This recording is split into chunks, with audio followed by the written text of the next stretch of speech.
Assalamualaikum warahmatullahi wabarakatuh. Alhamdulillahil qail. Allahu la ilaha illa huwal hayyul qayyum. La ta'khudhuhu sinatun wa la naum. Lahu ma fis samawati wa ma fil ardh.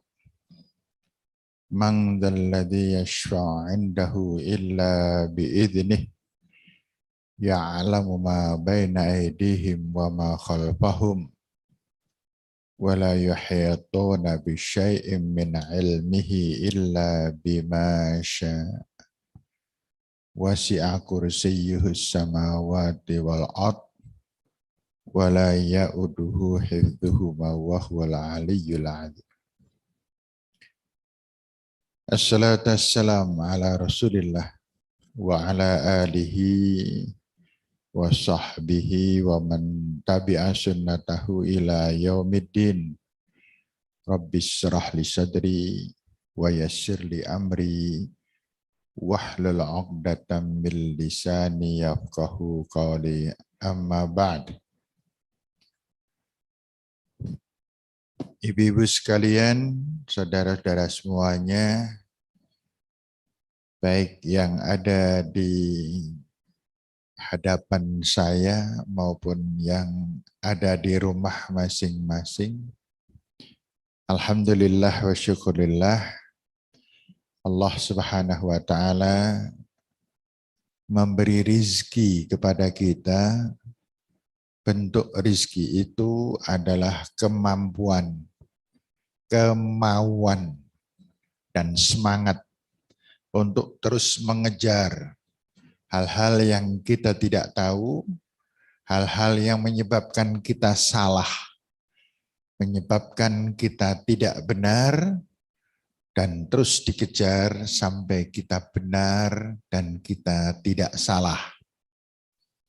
Maka itulah orang yang dinamakan pintar. Orang pintar itu orang yang paham. Orang yang paham itu orang yang tidak keliru, tidak salah. Orang yang salah adalah orang yang bermasalah. Maka orang yang benar adalah orang yang tenang dan tenteram, senang dan bahagia, sebab orang yang salah itu banyak masalah.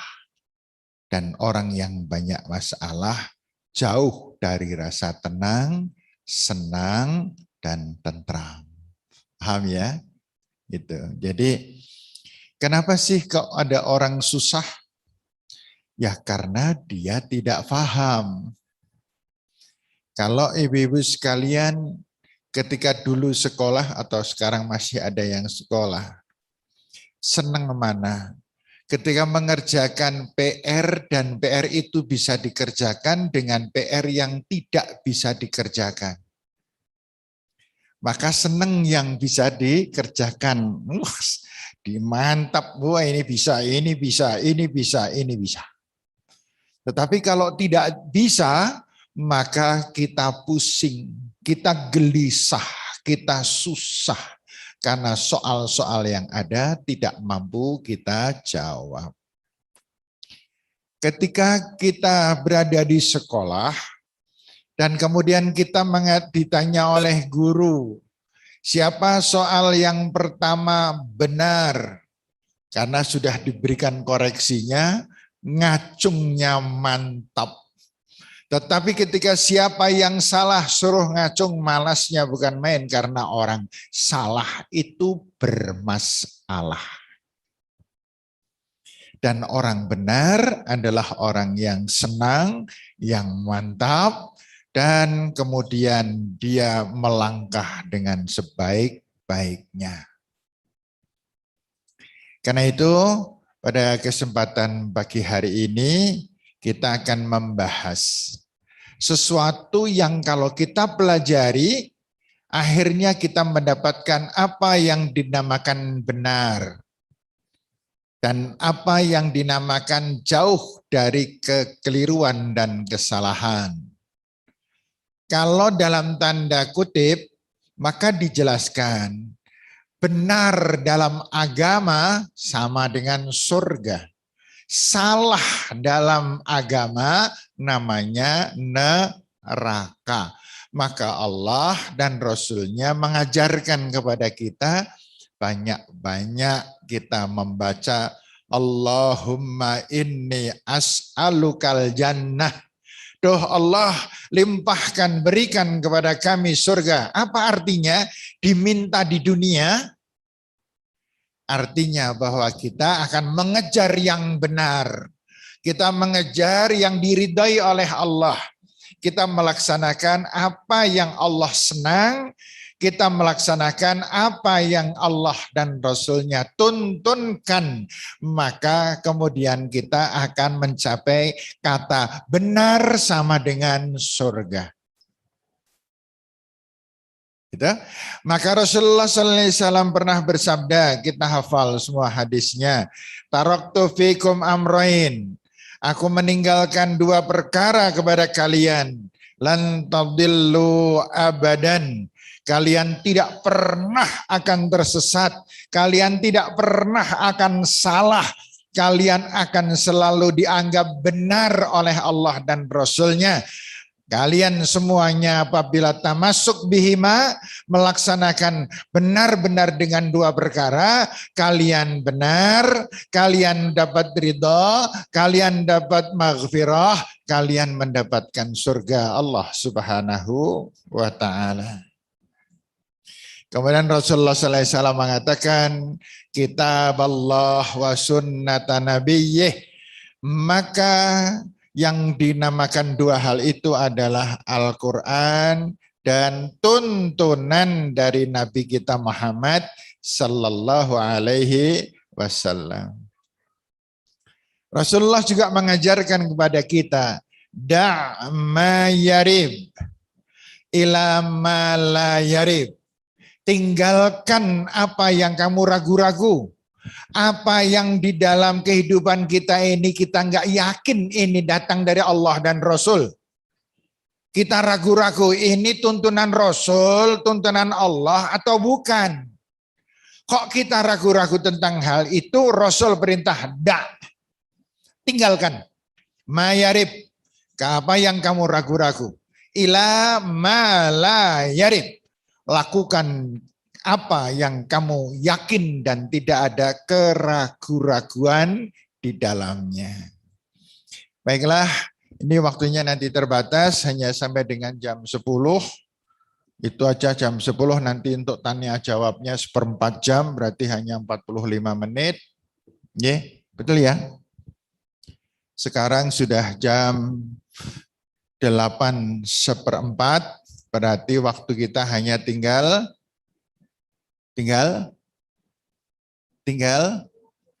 2 jam. Begitu ya, tinggal 2 jam. Nanti pokoknya sebelum azan zuhur kita rampung. Betul ya? Ono sing pucat. Enggak, tetap jadwalnya sama karena biasanya begini. Orang yang rajin ngaji itu biasanya orangnya sibuk. Ya, orang sing sok sibuk janjane wong sing legeh. Paham? Orang yang datang ke pengajian itu biasanya orangnya sibuk.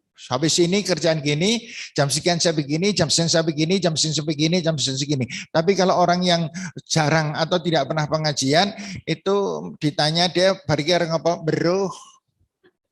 Gitu. Badan tili-tili lagi turun terus. Bukan turun, turu, Pak turun. Baik, Dan dari materi itu, materinya adalah ma'rifatullah. Ma'rifah itu artinya memahami. Ma'rifah itu dari kata arofa, ngerti. Ma'rifah adalah mengerti tentang Allah, ma'rifatullah, mengenal Allah. Siapa sih Allah itu? Itu. Ya, kita bacakan saja biar saya tidak keluar dari materi. Ini ada satu makalah. Laqad ja'atil adillah al-aqliyah. Banyak sekali dalil-dalil hujah-hujah aqliyah yang berasal dari akal. Jadi nanti ada dalil itu ada dua macam. Yang pertama adalah naqli atau naqliyah. Dan yang kedua adalah aqliyah. Naqliyah berasal dari kata nakola. Nakola itu menyuplik. Nakola itu mengambil. Naqliyah adalah dalil yang mengambil dari Al-Quran dan dari hadis, itu namanya dalil aqliyah. Nah, apa-apa? Naqliyah, ini yang bermirip soalnya. Nah, kemudian ada dalil lagi yang kedua, yaitu dalil aqliyah yang diambil dari akal. Dari akal. Nah, kita akan membawa hal itu sementara, nanti akan kita bahas berikutnya. Laqad ja'atil adillatul aqliyah fi kitabillahi azza wa jalla wa sunnati rasulih. Banyak sekali dalil-dalil akliyah yang yang terdapat di dalam kitab-kitab Allah, dalam kitab Allah dan sunnah Nabi sallallahu alaihi wasallam. Ala isbati wujudillah wa rububiyyatihi, tentang keyakinan isbat, kekuatan, ketetapan bahwa adanya Allah Subhanahu wa taala dan rububiyatihi. Rububiyah itu berdasarkan Rabbun. Rabbun itu pemelihara. Bahwa Allah Subhanahu wa taala adalah Rabbul alamin, yang memelihara semesta alam. Wahia katsiratun mutanawwi'atun wa sahlah wadihah. Dalil-dalil itu, petunjuk-petunjuk itu adalah petunjuk-petunjuk yang banyak, bermacam-macam, mutanawwi'ah, wa sahlah, mudah didapat, wa wadihah, dan cetha welo-welo. Wadihah, cetha. Li'annan nas ahwaja ma yakunu ila ma'rifati rabbihim wa khaliqihim. Karena setiap manusia pasti membutuhkan tentang bukti adanya Allah. Bukti adanya pencipta semesta alam ini. Bukti adanya bahwa dirinya suatu saat nanti akan dipanggil, suatu saat akan menghadapi kematian. Dia harus mendapatkan bukti bahwa semesta alam ini adalah ciptaan-ciptaan Allah Subhanahu wa taala, wa hajatihim ila ma'rifatihi, dan kebutuhan tentang pengen ngertinya manusia kepada Allah asyadda min hajatihim, lebih kuat, lebih sangat kebutuhannya dibanding kebutuhannya lilma, terhadap air, wal hawa, terhadap udara, wat ta'am wasyarab, makanan dan minuman. Jadi pentingnya mengetahui tentang adanya Allah itu lebih penting daripada kebutuhan kita terhadap air, udara, makanan, minuman. Itu lebih penting. Kalau sekarang ibu-ibu, mbak-mbak dan semuanya yang hadir, panjenengan dengan air butuh banget enggak? Sehari tidak ada air kayak apa rasanya? Kelimpungan. Saya pernah PDAM mati, listrik mati. Padahal kalau PDAM mati, saya masih ayem karena punya tampungan. Tapi tampungannya otomatis yang bawah yang isi kan. Lah untuk yang di atas wis entek. Untuk menaikkan pakai pompa, dilalah listrik mati. Aduh, rekosane pol padahal nggak ada tampungan air di bawah, bingung begitu.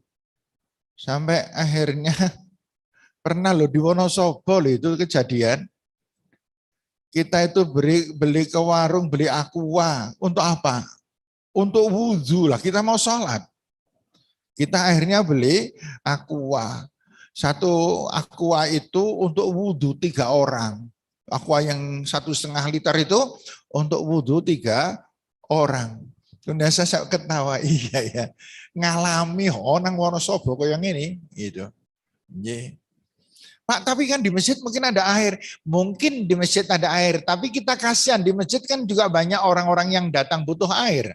Mosok tetangganya malah jaluk nang masjid. Tidak, itu diperuntukkan adalah untuk pelancong-pelancong orang-orang yang datang dari jauh-jauh. Akhirnya betul kita pakai aqua itu. Kalau air minum sih ada di rumah, kita ada stok.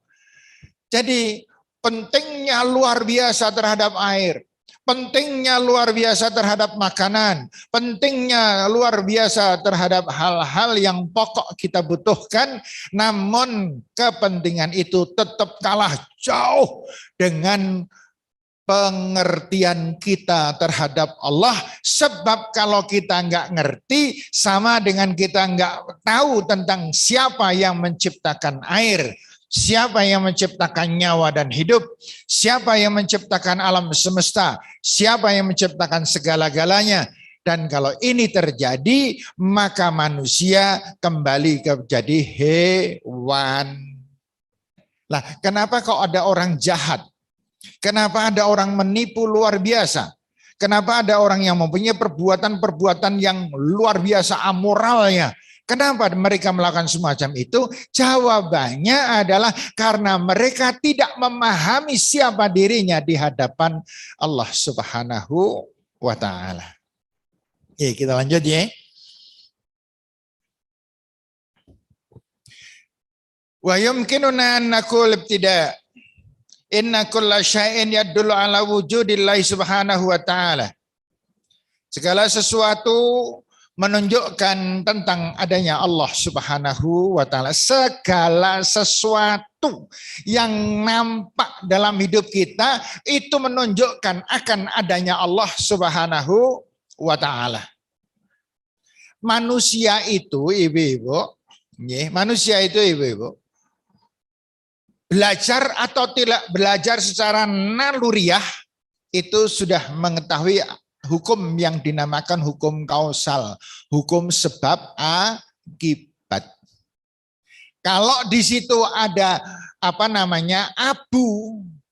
abu, di situ ada sepotong kayu, sebagian sudah terbakar dan tidak bakar, dan di situ dipegang kok dingin.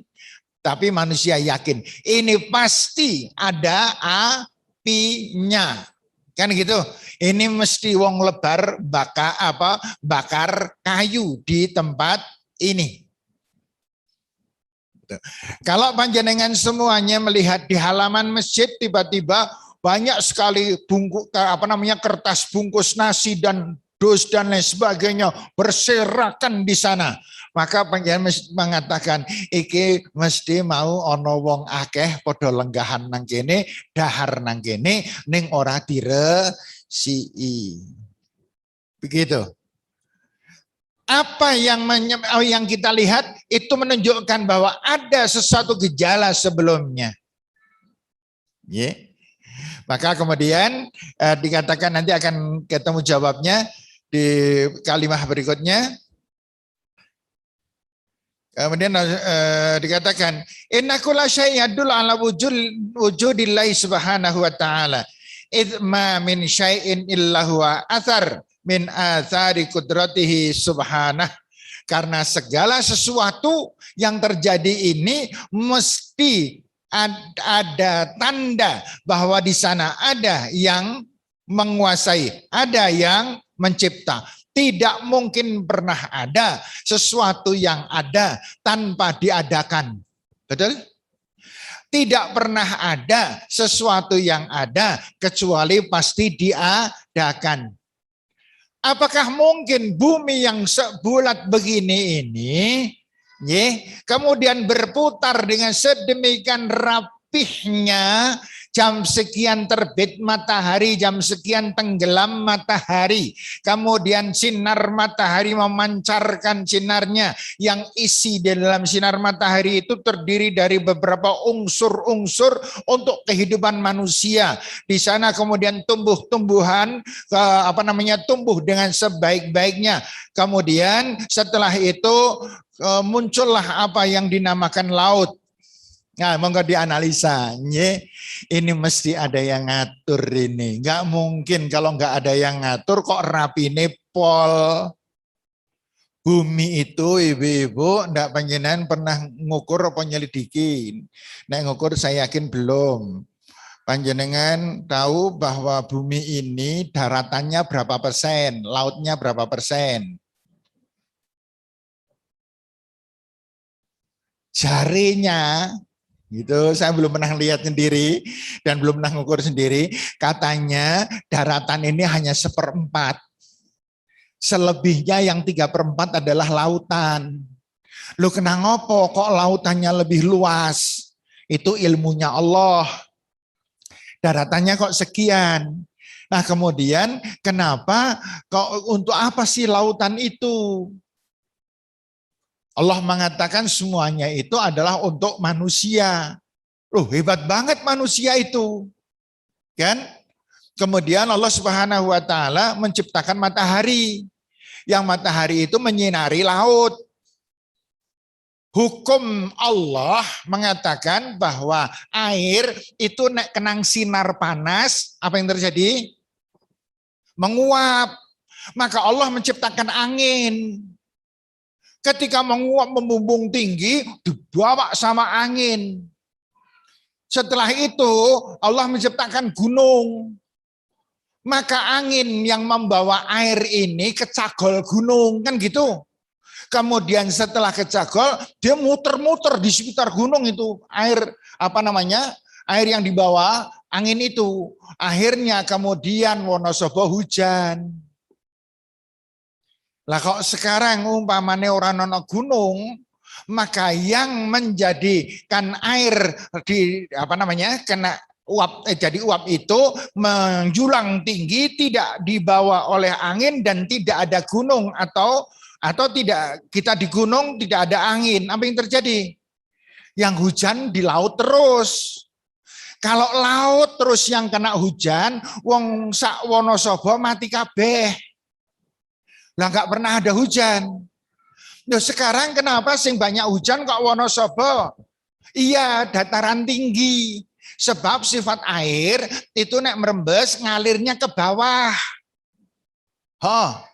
Iya, panjang nek merebes mili, netes itu ke atas atau ke bawah. Lah nek kemudian kewalak-walik ora karu-karuan, maka Allah menciptakan hukum yang namanya hukum gravitasi. Masya Allah, rapi betul. Ini baru sebagian kecil yang kita ketahui. Belum lagi kalau panjenengan melihat dan mempelajari di ilmu fisika.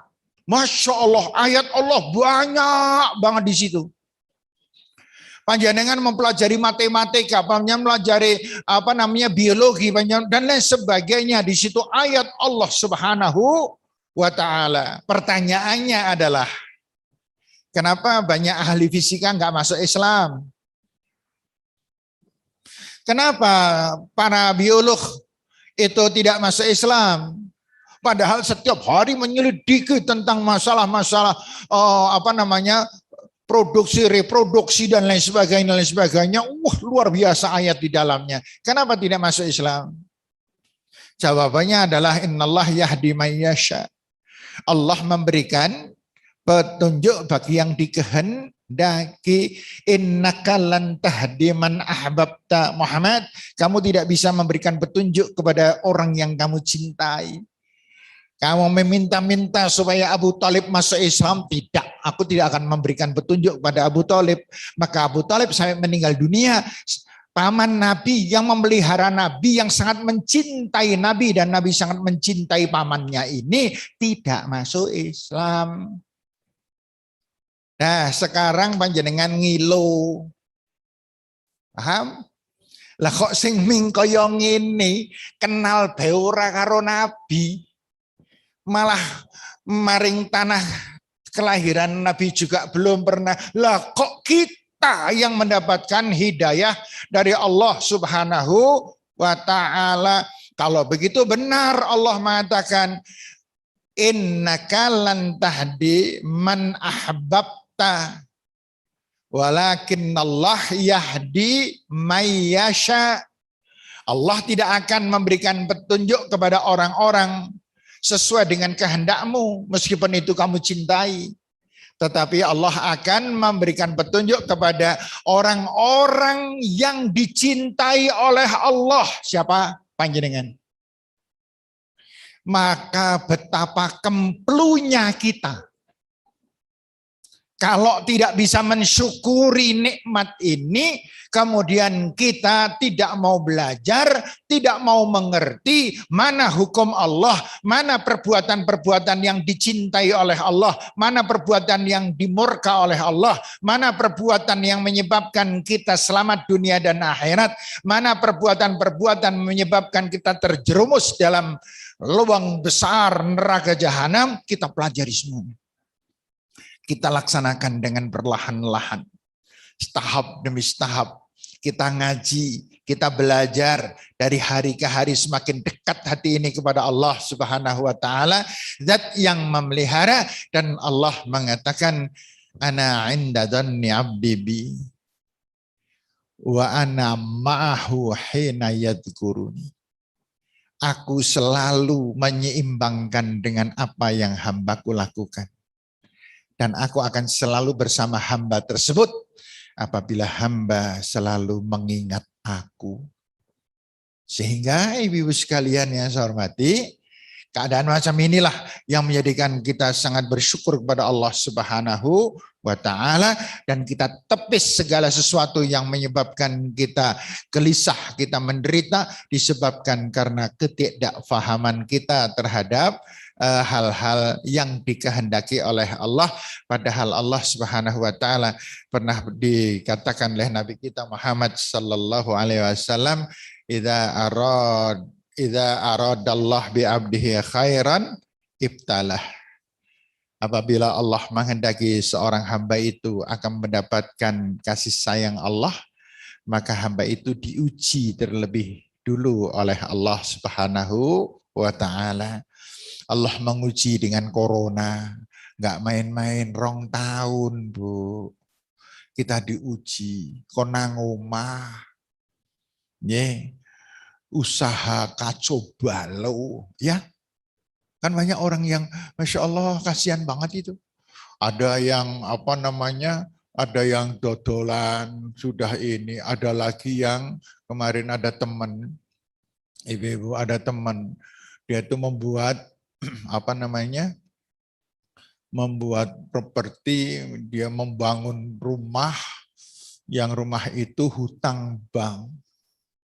Dengan harapan ini dalam jangka sekian bulan akan laku habis lunas bayar bank.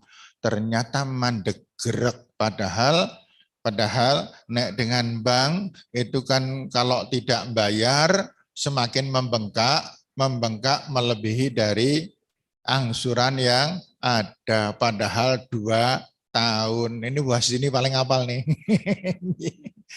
Bahas ini paling apal nih kalau udah semacam ini. Bayangkan usaha.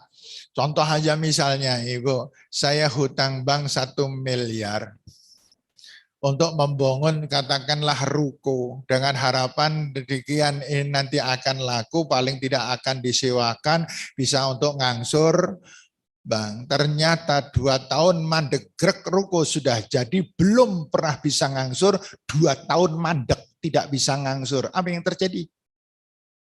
Nah, yang terjadi bahasa Jepangnya kojot-kojot gitu. Kelenger dan sebagainya. Baik, kita lanjut. Kesimpulan tadi sedikit Jadi memahami Allah akan menjadikan kita semakin tunduk dan patuh kepadanya. Masya Allah. Kalau kemarin Ibu masih ingat surat Al-Qasas ayat 77?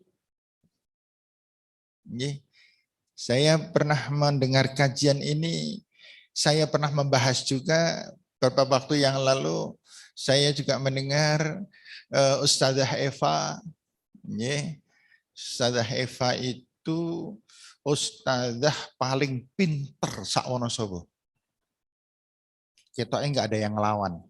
Saya aja ilmu nih ini Ustazah Eva. Tapi Ustazah Eva itu orangnya tawadhu sekali. Orang itu nek semakin pinter itu semakin tunduk. Nek sing kementus itu malah sok kosong itu. Ya seperti diok pinter, sok debat wong dan lain sebagainya itu biasanya ilmunya belum ada. Tapi kalau sudah yang sepinter beliau, Masya Allah, luar biasa. Hebatnya. Saya dosa nggak nih ngelendengi nggak nih? Enggak ya, saya ngelendengi baik kok. Itu saya matur apa anane kok. Di antara wanita di Wonosobo ini yang paling saya kagumi adalah Ustazah Eva. Saya kagum, saya salut. Gitu. Masih muda lagi, masih muda. Kapan sudah ngisi kajian ini? Setelah saya ya. Insya Allah. Saya kan sampai 26 Desember ini. 26 Desember. Itu saya masih hidup loh ini. Kalau saya sudah dipanggil buru-buru oleh Allah sebelum 26 Desember, panjenengan takziah loh. Ya, saya disolati, didongake gitu. Sing ora takziah bengi tak golek iso apa sing ora takziah. Itu. Iya. Tak berakot. Kita lanjut. Wa ma samma illa khaliqun makhluk. Tidak ada di dunia ini kecuali hanya dua. Yaitu kalau enggak khalik, ya makhluk. Kalau enggak pencipta, ya yang dicipta. Itu adanya hanya dua. Maka kalau kemudian selain Allah, semuanya makhluk. Maka ketika kita melakukan apapun, itu makhluk. Panjenengan gerah. Periksa ke dokter. Dokter A. Panjenengan kemudian didiagnosa. Ibu, ini ibu terserang ini. Jadi ibu harusnya begini. Ibu tidak boleh begini. Ini makan obat ini. Ibu ini yang ini 2 hari sekali ya. Yang ini 3 hari 1 ya. Kemudian yang ini ibu diminum kalau panjenengan pas merasa saja. Kan ini obat ini keras sekali. Tidak sembarangan. Ini sirupnya diminum ya Bu ya. Dan sirupnya ini diminum sebaiknya sebelum makan. Biar perutnya ibu kondisi siap untuk menerima obat-obat yang kami sampaikan. Begitu ya Bu ya. Dengan izin Tuhan, semoga ibu segera sembuh. Dengan izin Tuhan. Ternyata dokternya Kristen. Setelah itu panjenengan kondur ke rumah, telaten ini dimakan yang sehari 2 kali, sehari 3 kali, ada yang ini dan lain sebagainya. 4 hari kemudian panjenengan terasa sehat. Alhamdulillah, yang wis ora krasa, yang wis sehat. Kemudian ibu ditanya, ibu panjenengan berobat di mana? Saya berobat di dokter A. Masya Allah, dokter A hebat ya, bisa menyembuhkan panjenengan ya. Iya, itu dokter itu hebat sekali, saya sembuh karena dia. Benar apa salah? Salah. Siapa yang menyembuhkan? Allah. Loh kok Allah wong cetha dokter A sing nyembuhkan kok? Tidak. Jawabannya apa? Siapa yang menciptakan obat? Manusia. Manusia mengambil bahan-bahan obat dari ciptaan siapa? Allah. Berarti obat ciptaan Allah. Yang menciptakan ilmu kedokteran siapa? Allah. Yang mempelajari siapa? Manusia. Yang akhirnya jadi dokter. Manusia itu ciptaan siapa? Allah. Yang menyembuhkan kita siapa? Allah. Tuh. Jadi jangan pernah segala sesuatu pasti Allah Subhanahu wa taala. Nah, keadaan yang semacam ini banyak hal.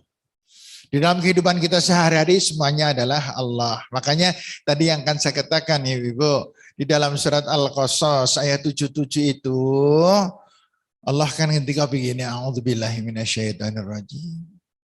Wabtaghi fima ataqallah daral akhirah. Allah berfirman begini. Kejarlah oleh kalian semuanya apa-apa yang menjadi karunia Allah di akhirat. Kejar yang di akhirat. Wala tansa nasibaka minad dunya. Namun kalian jangan melupakan urusan dunia. Nah, sekarang kalau panjenengan mengatakan nanti di dalam di dalam surat Al-Hajj ayat 48 itu Allah mengatakan bahwa satu hari akhirat, satu hari menurut Allah itu nek dirasake menungso sama dengan 1000 tahun. Tak baleni. Satu hari milik Allah itu, kalau manusia yang merasakan di dunia sama dengan 1000 tahun. Jadi Ibu, panjenengan rencananya mau hidup berapa tahun? Banyak rencananya berapa tahun sih mau hidup nih? Iya. Nggak pernah ada yang tahu kita. Kata Rasul, karena amaru ummati baina sittin wa sab'in. Umur umatku itu antara 60 sampai 70. Ya. Kalau usia 70 tahun saya meninggal dunia, berarti saya hanya tinggal 6 tahun. Kalau saya meninggalnya persis kakak mbarep saya, berarti saya tinggal beberapa hari. Karena kakak mbarep saya usianya 64. Kakak nomor 2 usianya 62 meninggal. Kakak saya persis malah 51. Ini saya wis meh loh ini. Wong kakak-kakak saya itu paling tua 64, sementara saya sekarang 64 gitu. Jadi kalau seandainya saya meninggal dunia 10 hari lagi, sekarang panjenengan mendengarkan pengajian diisi oleh mayit. Kan 40 hari sebelumnya ya Mbak ya. 40 hari sebelumnya kan gitu. Udah nggak usah meden-medeni terus lah. Ya. Ya begitu. Namun kita harus punya kepasrahan yang semacam itu. Ya makanya cepet-cepet le sangu golek sing akeh. Di antaranya ngaji ini sangu gede banget ini. Ya, nek dilakukan rutin tapi nek dong-dongan gitu. Karena ada orang yang nek ngaji itu dong-dongan banget itu loh. Saya kemarin pergi sih wong kota gitu. Ya. Satu ketika ngaji memang glek mandek suwi banget. Nek mandek nang corona ngono ora apa-apa ya, 2 tahun ora ngaji ya Bu ya. Ya. Tetapi ini ternyata karena situasi keluarga menyebabkan dia nggak ngaji. Nggak ada perang temen sih, ada perlawanan gitu loh. Nih, ada perlawanan gitu. Saya matur begini, maksudnya untuk menyemangati saya. Karena saya pengen istiqomah. Saya begini ini semenjak tahun 83. 83 sampai sekarang udah berapa tahun? Berapa? 38 tahun, sudah 38 tahun saya berkecimpung di ngaji, muter-muter saya ngaji, pokoknya saya hidupnya untuk ngaji. Itu saya pengen istiqomah ngantek lemandek nama klek innalillahi wa gitu. Ya, janganlah yang saya wis tuanya wis pegah ngaji lah merono lah. Enggak, saya akan tetap itu. Ya, bismillah. Karena saya cemburu betul dengan Mbah Z. Itu idola saya itu. Di Mbah Z, ya Allah, ngantek sepuh kaya ngono sing ngaji wae. Gitu. Mbah Abbas itu juga idola saya itu. Dan kita semuanya harus mempunyai panutan-panutan, bukan panutan ajaran ilmunya saja, tetapi juga panutan sikap dan mentalitasnya. Jangan idik-idik mau ngaji, sidik mau ngaji, mumet sidik mau ngaji, nyong loro mau ngaji, loro opo, nyong panunen, panunen orang ngaji suwi-suwi. Nah, Ibu sekalian yang saya hormati, kita ngejar akhirat. Kenapa? Karena akhirat dengan dunia itu nggak sebanding, jauh tidak sebanding. Panjenengan pernah lihat laut? Pernah lihat? Pernah ngemek banyu laut? Ambil, nih, camkan baik-baik. Ambil air laut setetes. Ambil air laut setetes, letakkan di telapak tangan kita atau di mana tempat, kemudian catat tes. Itulah dunia. Dan sisanya adalah akhirat. Allahu Akbar. Betapa bodohnya kita kalau mementingkan dunia, meninggalkan akhirat. Kadang-kadang kita hanya perkara sithik wae langsung wis moh nglakoni kebaikan. Moh ngelakoni hal-hal ini, menolong orang long mampu, masih mikir ping 16 le mikir nolong gue mikir suwi temen dan sebagainya. Sedekah ndodok petani dengan dompet, ya Allah. Nyong longkatan ini gendit 200 kilo nang kene kok hilang po ya nyelempit temen, malah sing digawe sing 200 kilo. Padahal Allah Subhanahu wa taala mengatakan ana inda dzanni 'abdi bi wa ana ma'hu hina yadhkuruni. Aku selalu menselaraskan seberapa hambaku melakukan, aku melakukan yang sama dan lebih baik. Kalau kita sekalian sedekahnya citit, maka rezeki kita juga citit. Kalau kita enggan menolong orang lain, maka Allah pun enggan menolong kita. Inilah keadaan-keadaan Allah yang semacam ini harus kita ma'rifah. Kita harus paham keadaan Allah. Allah Subhanahu wa taala itu wallahu fi aunil abdi maka al abdu fi auni akhi. Suka nolong orang lain enggak? Tidak. Jangan berharap pertolongan dari Allah. Kan suka meringankan beban orang lain enggak? Tidak. Jangan pernah berharap Allah meringankan beban kita. Begitu dan seterusnya. Maka sebaik-baik orang adalah orang yang mendapatkan doa dari orang banyak. Kenapa? Orang yang mendapatkan doa dari orang banyak itu penyebabnya apa? Penyebabnya karena kebaikan hatinya. Maka jangan coba-coba menjadi orang yang nyengit, yang pelit. Dongane elek banget. Wong ngemis wae ndongakno. Panjenengan pakaiane terkesan heboh banget. Bahasan jaluki duit karo wong mis metune pira? 200 kilo, 500 kilo. Wong ngemis karo nampani duit karo mlero. Pelit bedidil. Odil. Doanya tidak baik. Beda dengan Ibu nek sedekah sing marake wong ndongake kita tuh sedekah berapa sih, Bu? Paling ora 5.000. Tapi Pak 5.000 ya saya nggak punya ya duit sebanyak itu ya. Ya sudah sekuatnya berapa gitu. Namun yang jelas seberapa pertolongan Allah, seberapa kita menolong membantu orang lain, seberapa kasih sayang Allah pada kita, seberapa kasih sayang kita terhadap orang lain. Begitu dan seterusnya Ibu. Kemudian Allah Subhanahu wa taala mengatakan, kama fi qouli ta'azza wa jal, qul aghairallahi abghi rabban wa huwa rabbu kulli syai. Katakan Muhammad, apakah masih ada Allah yang memelihara selain Allah yang telah menciptakan alam semesta ini? Jawabnya tidak ada. Semuanya adalah di bawah kekuasaan Allah Subhanahu wa taala. Maka apabila kita melakukan sesuatu yang berkaitan dengan ciptaan Allah, kembalikan semuanya itu kepada Allah.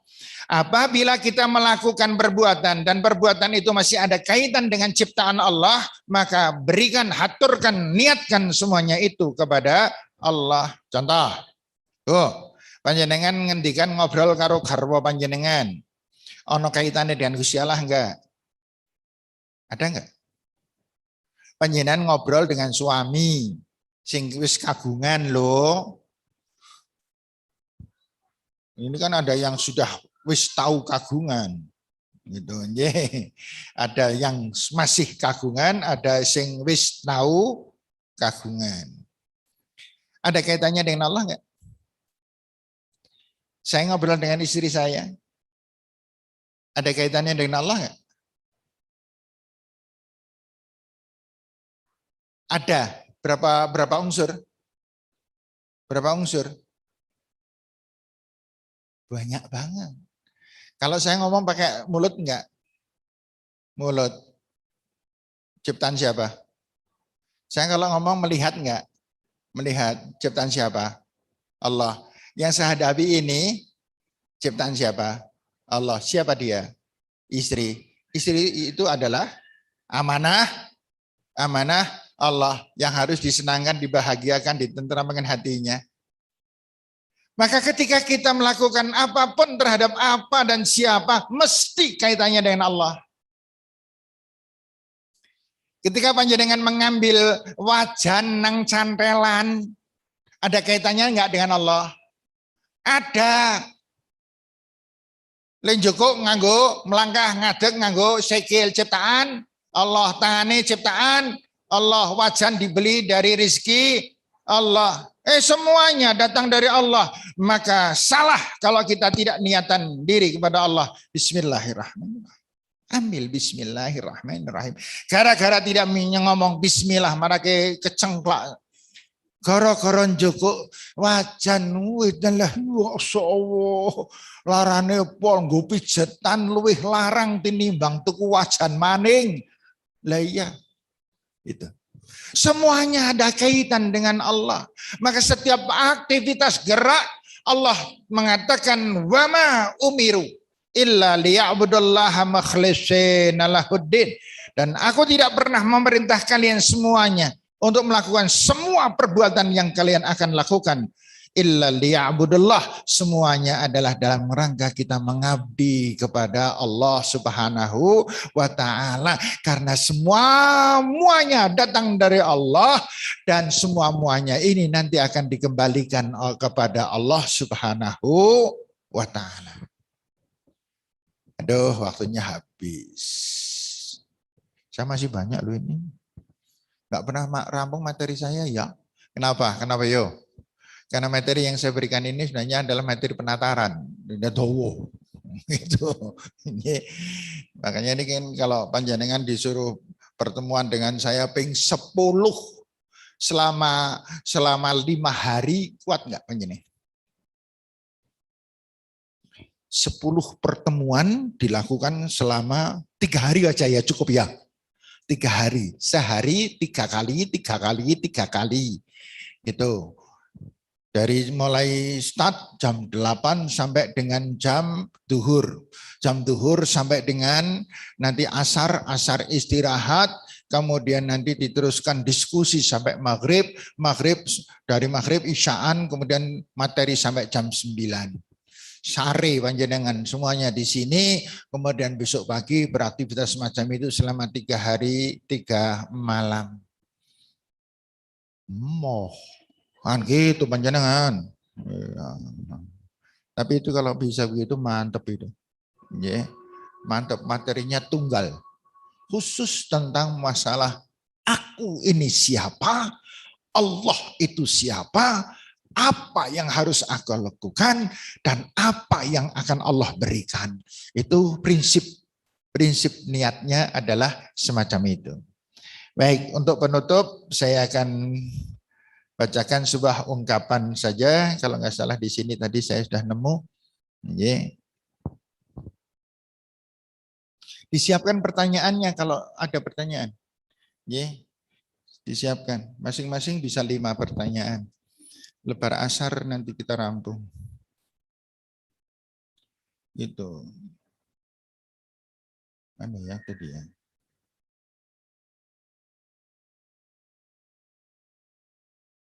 Ya.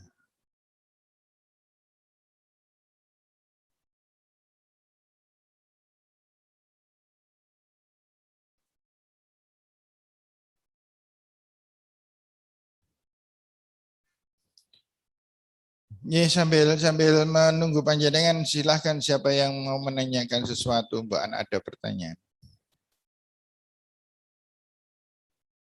Monggo, ada pertanyaan? Kalau enggak ada, kalau ketemu saya bacakan, kalau tidak ketemu ya saya tutup. Ini. Belum ada pertanyaan, saya dulu. Kaifa arafta rabbak? Bagaimana cara agar kamu mengetahui tentang Tuhanmu? Tentang keadaan Tuhanmu? Caranya adalah al-ba'ratu tadullu ala ba'ir. Maaf ya, adanya telek unta itu pertanda bahwa unta itu ada. Paham? Banyak jalan-jalan, onon telek unta. Oh, berarti nang kini ono unta mesti. Paham? Kemudian mengatakan wal athar yadullu alal masir.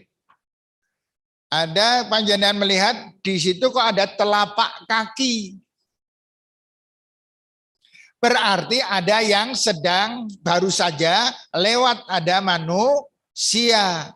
Telapak kakinya kok kecil, berarti sing lewat bocah cilik. Telapak kakinya kok jempol kabeh, oh berarti wong gede banget kan gitu ya. Demikian pula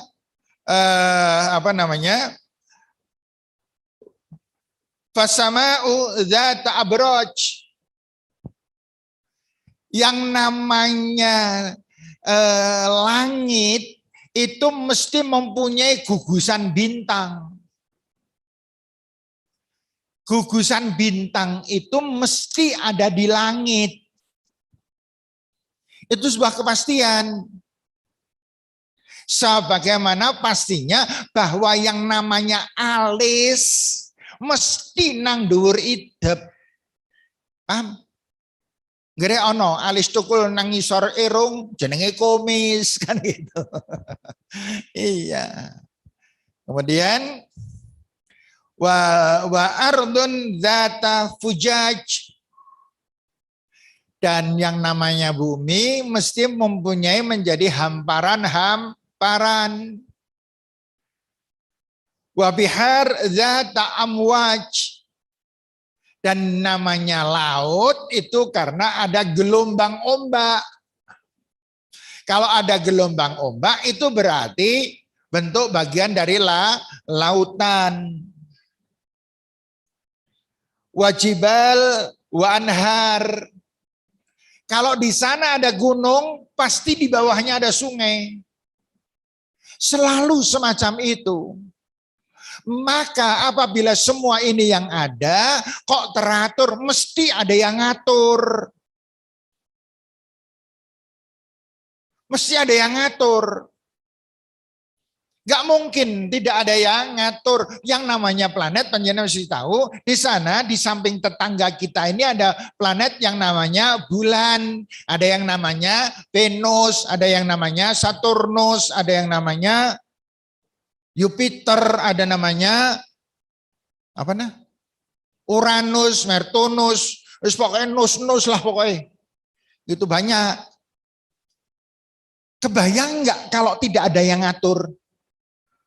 Kalau tidak ada yang ngatur itu ono-ono, ngerti-ngerti ono, itu nggak bakalan terjadi sebuah sistem. Nek ngerti-ngerti ono itu nggak mungkin menjadi sebuah sistem. Lah kok sistemnya ada kemudian muncul menyinari semuanya, disinari oleh matahari. Kemudian manusia mempunyai sifat-sifat. manusia apabila tidak terkena oksigen mati. Maka kok ya ono oksigen gitu loh. Diciptakan dan oksigen itu unik. Munculnya justru dari tumbuh-tumbuhan. Itu yang kita tanam itu, penghijauan itu adalah oksigen. Kemudian itu oksigen bisa muncul kalau ada sinar matahari yang menjadikan istilah biologi saya kelalaian banyak gitu. Nah, sebab akibat inilah yang menunjukkan arah nek ngono bener Gusti Allah mesti ono, ora bakalan tidak ada. Saya tanya, di dalam otak kita itu ada saraf bermiliar saraf. Saraf ini hidup. Kenapa saraf ini hidup? Jawabannya karena tersuplai darah dan oksigen. Sehingga saraf ini bisa bekerja sesuai dengan proporsinya. Kan? Nah, kemudian jantung itu memompa darah berputar, ada bilik kanan, bilik kiri, masih ingat ya dulu pelajaran, saya masih ingat pelajaran itu. Kemudian setelah itu maka semuanya tersuplai. Kalau ada hambatan, manusia lemes, manusia mengalami namanya sakit. Nah, sekarang pertanyaannya, apa atau siapa yang menggerakkan jantung? Obah dewek. Terus apa yang menyebabkan obah jantung? Gitu. Saya tanya dokter, dokter nggak bisa jawab. Ada dokter di sini? Bu dokter ada? Oh, calon dokter banyak. Insya Allah. Ternyata dokter nggak bisa jawab. Terus saya tanya, lah terus gimana dok? Saya nggak tahu. Bahwa itu berdegup. Kemudian dokter jatuh yang menggerakkan Allah. Yang menggerakkan jantung kita berdegup terus itu adalah Allah. Tetapi qadarullah apabila Allah diganggu ketika ini maka Allah pun juga mengganggu proses degupnya jantung. Maka banyak orang sakit jantung adalah kesalahan sendiri. Itu juga ada. Ada yang mancen bawaan dan sebagainya. Itulah qadar Allah. Gitu. Nah, sehingga kalau begitu ending dari pengetahuan kita, ternyata dimanapun kita berada, hidup ini ada campur tangan Allah secara langsung. Yang kita nggak bisa membayangkan bagaimana keberadaan Allah, bagaimana keadaan Allah, bagaimana rupa dan lain sebagainya dari Allah. Karena kita kebetulan hanya diberi akal pikiran bentuknya otak, dan otak itu kecil sekali. Dan Allah Subhanahu wa Ta'ala terkesan membuat otak itu gampang. Insya Allah yang gawe otak kan gampangnya pol. Bocah lahir misalnya uteke, bocah lahir ana uteke kan nggak ada bocah lahir tutup tong-tong itu orang kan. Nggak ada. Gampang sekali. Oh Allah Maha Alim. Maha tahu akan segala galanya, zat yang sangat pintar yang kita jelas tidak akan mungkin nyandak kalau kita berpikir tentang zatillah. Maka Rasul mengatakan tafakkaru fi khalqillah. Berpikirlah kamu terus tentang ciptaan-ciptaan Allah. Ini difikirkan untuk mencapai kepada zat Allah. Wala tafakkaru fi dzatih. Jangan pernah kamu berpikir tentang zat Allah itu sendiri. Fatuhlik, kamu akan hancur pikiranmu. Rusak kita kalau memikirkan Gusti Allah kayak ngapa ya. Man Gusti Allah itu tangannya gede banget, nggak usah berpikir kayak gitu, nggak akan nyanda. Sekarang Gusti Allah di mana ya? Gusti Allah itu sarene, sare apa ora? Nggak, jangan. Banyak orang yang berpikir semacam itu dan akibatnya berbahaya sekali. Akibatnya apa? Akibatnya sebagian dari mereka mengatakan Gusti Allah punya anak. Ngeri nggak tuh? Kalau sudah sampai serusak itu, alhamdulillah Wa syukrillah, kita selamat dari semua anggapan yang keliru dan salah. Subhanallah. Semoga kita menjadi hamba-hamba Allah yang selalu mendapatkan berkah dan inayahnya, dan kita semuanya semakin hari semakin faham, semakin arif terhadap Allah, dan kita semakin tenang, semakin tentram hidup kita sampai masa tua ibu-ibu yang sekarang masih muda, dan akhirnya kita semuanya mendapatkan husnul khatimah. Amin ya rabbal alamin. Demikian pelajaran yang bisa kita sampaikan. Sementara saya belum salam, saya aturkan dulu kepada moderator untuk mungkin ada hal-hal yang ingin disampaikan. Semoga. Jazakallahu khairan katsir untuk Ustadz Haris yang telah menyampaikan materi pada kali ini, luar biasa sekali. Monggo untuk peserta kajian, barangkali ada yang ingin bertanya. Mungkin menunggu pertanyaan yang dari offline, ini kebetulan di Zoom sudah ada yang bertanya, tapi sedikit keluar dari materi ini Ustadz. Ada yang menanyakan, kalau wanita sedang udzur atau haid, boleh tidak untuk berziarah kubur begitu? Wanita yang sedang uzur atau sedang haid, boleh tidak melakukan ziarah kubur? Wanita, ziarah kubur itu bisa dilakukan oleh siapapun. Tidak ada halangan bagi yang haid atau yang tidak haid. Tidak ada halangan untuk berziarah kubur. Haid atau berhalangan hanya tidak boleh sholat. Tidak boleh sholat, tidak boleh membaca Al-Quran via Al-Quran langsung, nggak boleh. Gitu. Hafalan-hafalannya dihentikan sih. Itu paling-paling semacam itu. Ikut kajian boleh nggak? Boleh. Ziarah kubur? Boleh. Masuk masjid? Nah, pertanyaan ini yang justru malahan. Lah nek wanita masuk masjid boleh enggak? Jawabannya adalah pada suatu hari Rasulullah SAW mengingatkan kepada wanita, yaitu kamu kalau sedang berhalangan atau kotoran katakan gitu, itu jangan masuk masjid sebab khawatir ngotori masjid.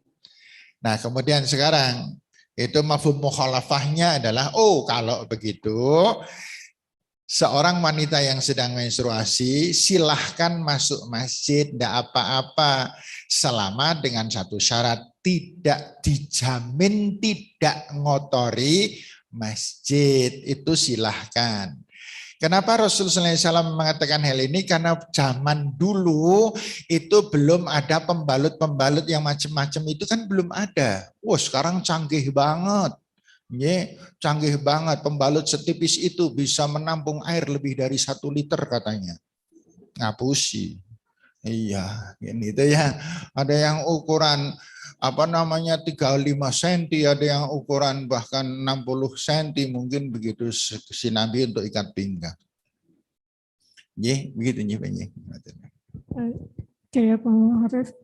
Mungkin yang bertanya, monggo untuk yang di Mbak Yuri. Pak depan Mbak Yuri.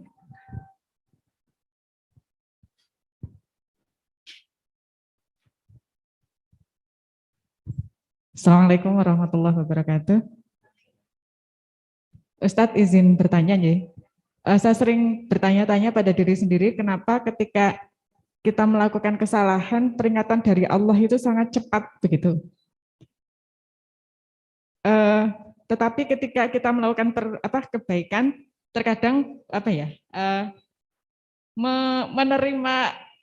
menerima kebaikan kembali itu kan tidak mesti gitu ya. Bahkan kadang kesabaran kita tuh sering diuji gitu, Ustaz. Mohon pencerahannya, Ustaz. Terima kasih. Assalamualaikum warahmatullahi wabarakatuh. Ngawur.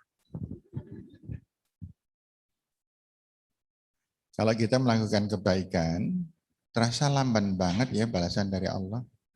Tapi kenapa kalau kita melakukan kesalahan, kok cepat banget sih Allah membalasnya? Allahu Akbar. Panjenengan merasakan itu, Ibu? Merasakan itu?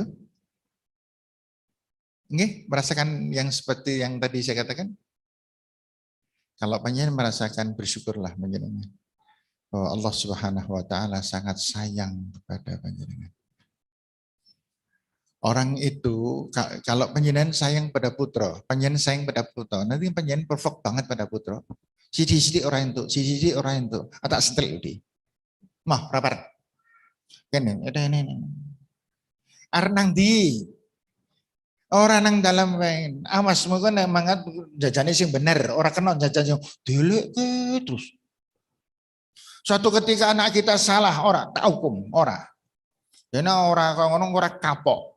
Ayo saya dihukum. Itu adalah kasih sayang. Lah kalau orang tua yang enggak sayang, bonyong dolan merana.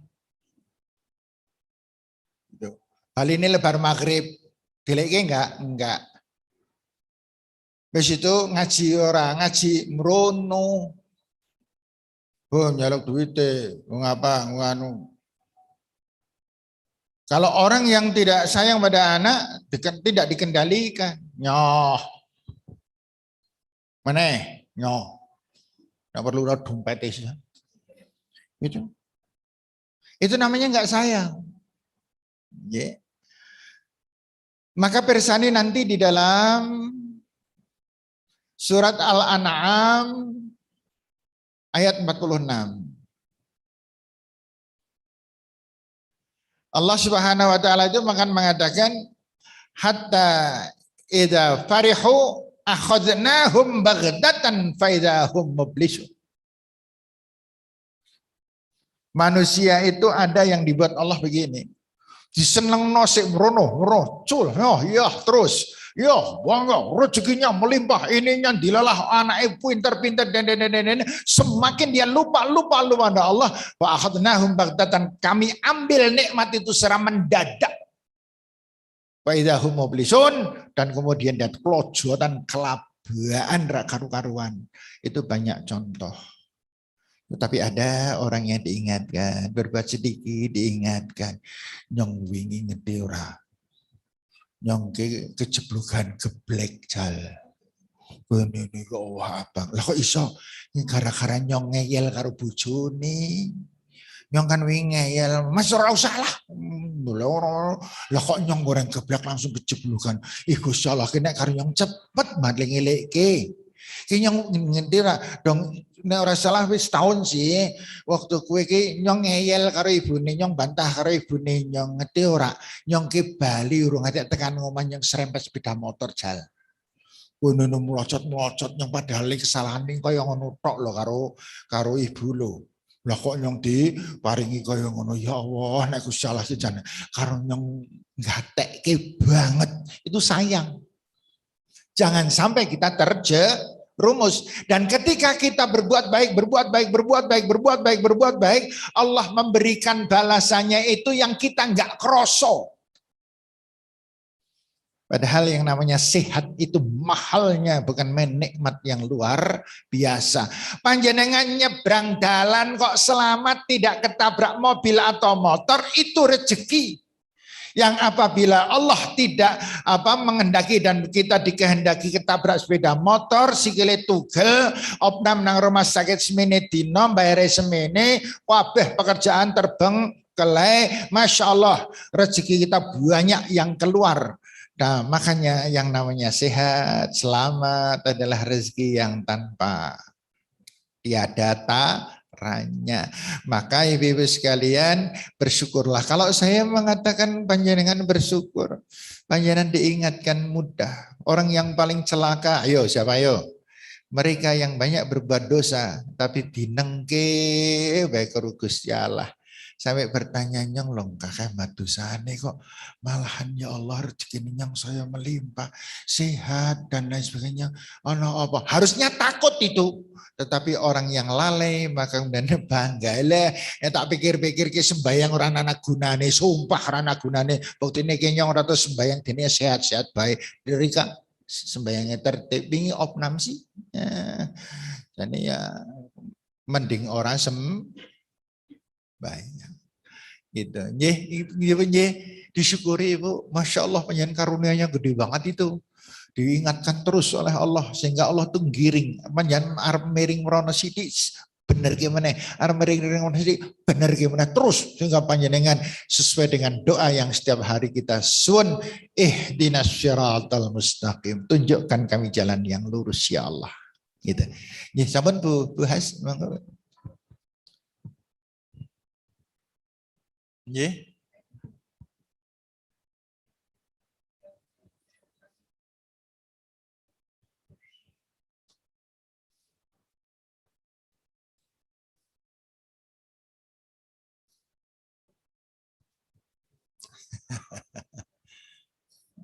Nggih, nggih.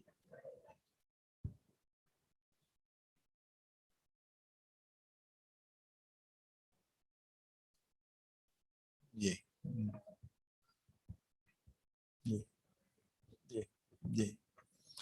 Ibu sekalian yang saya hormati, antara agama dengan adat itu sering ada asimilasi. Gitu? Yang kita harus paham benar tentang hal ini. Ada semacam sedot menyedot, ada semacam osmosa. Nah sekarang, kalau orang kita, apalagi Jawa, kalau sudah berkaitan dengan kata orang meninggal dunia, itu pelajarannya jadi akeh banget. Agama Islam mengajarkan simple. Kalau kita pengen ziarah, ziarahlah. Tuntunan Rasulullah mengatakan, kalau ziarah, yang kita lakukan yang pertama adalah niat ikhlas kita. Yang kedua adalah kita berniat untuk membersihkan kuburan. Karena kalau sampai kuburan ini rumputnya terlalu banyak, apalagi di Indonesia yang demikian suburnya, rumputnya demikian banyak, akhirnya tertutup, akhirnya nanti kuburan kita bisa hilang. Dan setelah bersih, kemudian kita menghadap kiblat, berdoa kepada Allah, memohonkan ampun yang ada di dalam kubur. Setelah itu selesai dan kita pulang. Gitu? Kapan itu dilakukan? Kapan-kapan saja. Tidak harus hari Jumat. Dan kalau di Jawa, Jumat Kliwon. Kalau Jumat Kliwon itu penuh di kuburan, banyak sekali orang. Podo ziarah kubur. Kenapa mereka ziarah kubur? Mereka kalau ditanya tidak pernah tahu. Kenapa kok tidak pernah tahu? Karena mereka meniru orang yang tidak tahu.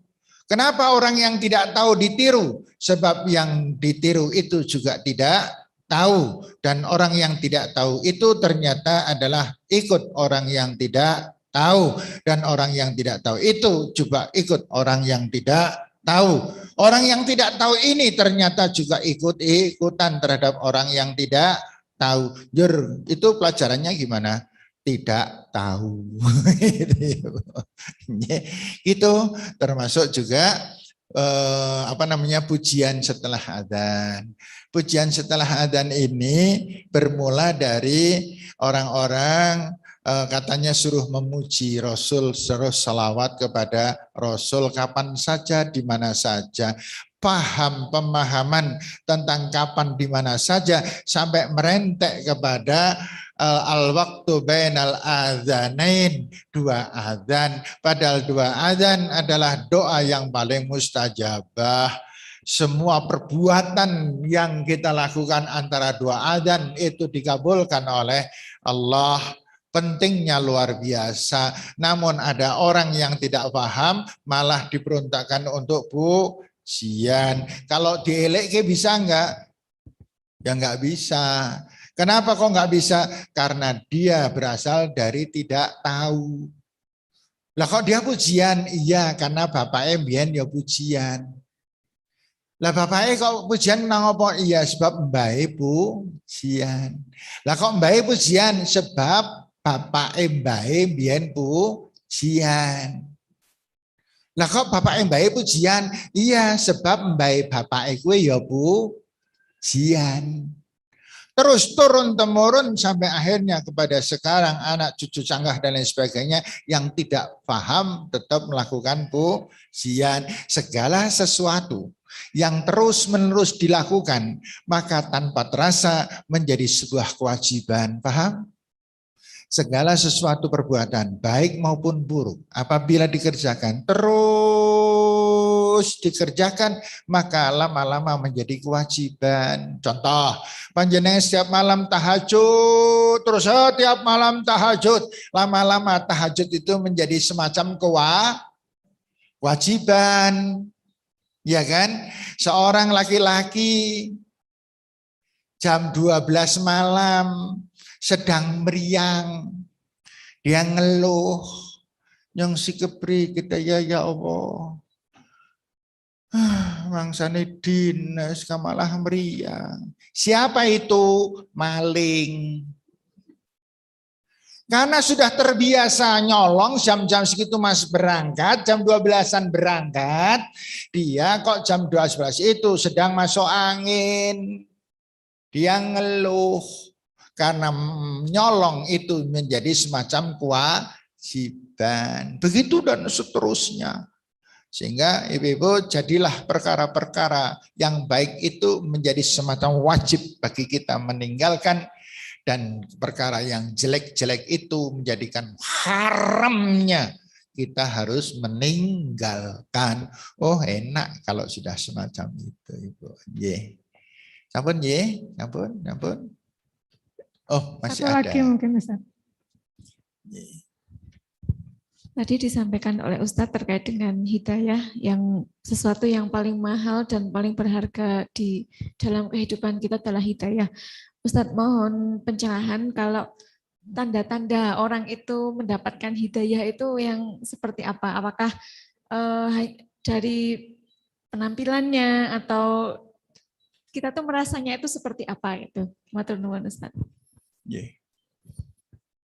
Orang yang tidak mendapatkan hidayah adalah orang yang hatinya keras. Orang yang kaku. Dan orang yang mudah mendapatkan hidayah adalah orang yang hatinya lembut.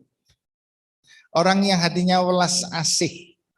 Orang yang mudah ngalah. Orang yang mudah menyamaratakan antara satu dengan orang lain, mempunyai jiwa yang adil terhadap sikap-sikap terhadap orang lain. Orang yang mendapatkan hidayah tanda-tandanya adalah orang yang senang bersedekah, karena orang yang senang bersedekah pertanda mempunyai kelembutan hati terhadap sesama. Orang yang mendapatkan hidayah mudah adalah orang yang tidak pemarah. Dan apabila dia marah, dia pandai sekali mengendalikan diri. Maka orang yang tidak pemarah adalah orang yang tidak kaku. Karena pemarah adalah orang yang sombong. Orang yang sombong adalah orang yang dibenci oleh Allah. Karena orang yang sombong adalah orang yang mempunyai sifat bahwa dirinya paling benar dan orang lain salah. Ketika orang lain salah, entah itu istri, entah itu suami, entah itu anak, seakan-akan dirinya adalah orang yang tidak pernah berbuat salah. Maka kemudian dia bisa mentang-mentang, mencak-mencak, ngamuk dan lain sebagainya, ngomel ora ketulungan, dan akhirnya memunculkan kebencian, dendam, kedengkian terhadap orang lain. Begitu dan seterusnya. Sehingga kuncinya yaitu orang yang mendapatkan hidayah adalah orang yang tertuang di dalam surat Al-Furqan ayat surat 25 dimulai dari ayat 63. Monggo dipelajari terus sampai dengan ayat 77. Itu kita akan bisa melihat siapa sih orang yang disayang oleh Allah Subhanahu wa taala, orang yang mendapatkan hidayah dari Allah Subhanahu wa taala. Sampun nggih. Saya kira demikian ya Ibu-ibu, waktunya sudah hampir jam 2:30. Kita cukupkan sampai di sini, dan insya Allah Ahad yang akan datang semoga panjenengan semuanya sehat walafiat. Saya juga sehat. Ahad kemarin saya terhalang, saya terhalang. Saya ditanya oleh Mbah Haba, ngopo sih wingi dene ora sehat minggu. Mbah, kula niku wingi Mbah, ceritane Mbah, wis suwi ora pengajian, di kesempatan onten pengajian niku kabeh wong sing ngersake ngaji tak sanggupi, Mbah. Akhirnya kula keselen ndur ambruk.